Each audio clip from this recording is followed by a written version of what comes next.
When Gary Franklin first started working in the Granttown mine, the men had horses to pull the coal buggies instead of the machinery that they use today. The horses were the men's best friends, and it was a sad day when they were taken out of the mines. One man liked the horses so much that he quit working when they were taken out. This story is about that man and how he became so attached to one particular steed. Gary worked on the midnight shift when he first started working in the mines, along with another buddy, Carlo Fay. In those days, a miner had to use a pick and shovel to dig out the coal, and it was hard work, especially if one ran into slate or sulfur balls. When the buggy was loaded, it would be pulled out of the mine shaft by a horse to unload the coal. The horses were often slow, and it usually took several hours to make the trip. One night, when Gary finished loading the buggy, Carlo said he would take the load down to the tipple.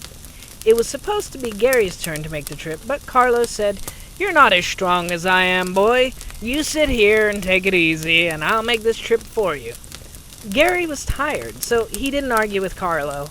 To reach the tipple, Carlo had to pass a section that had had a cave-in just a few days before. As Carlo reached the section, the horse started whinnying. Carlo cursed the horse under his breath for making so much noise. Then he heard a rumbling sound coming from overhead. Now he knew why the horse was making so much noise. The ceiling was caving in. When Carlo opened his eyes, he found that he was still alive.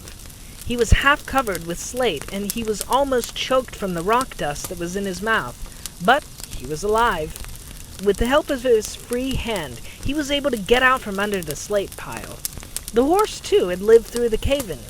Dazed, Carlo got to his feet and started walking in the direction of the tipple. He walked for a long time, but seemed to be getting nowhere.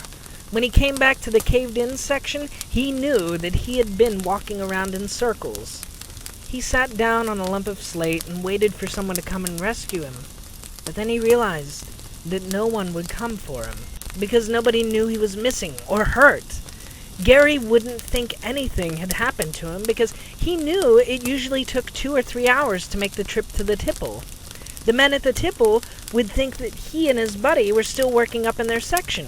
Carlo was a goner, and he knew it. Carlo felt the air getting heavy and knew that it was only a matter of time before all the oxygen would be used up. He laid his head against the side of the ribbing and prepared himself for death. Then he heard a deep, far-off voice say, "Get up, Carlo! Get up, Carlo!" Carlo opened his eyes, but there was nobody in sight. Nobody but the old horse.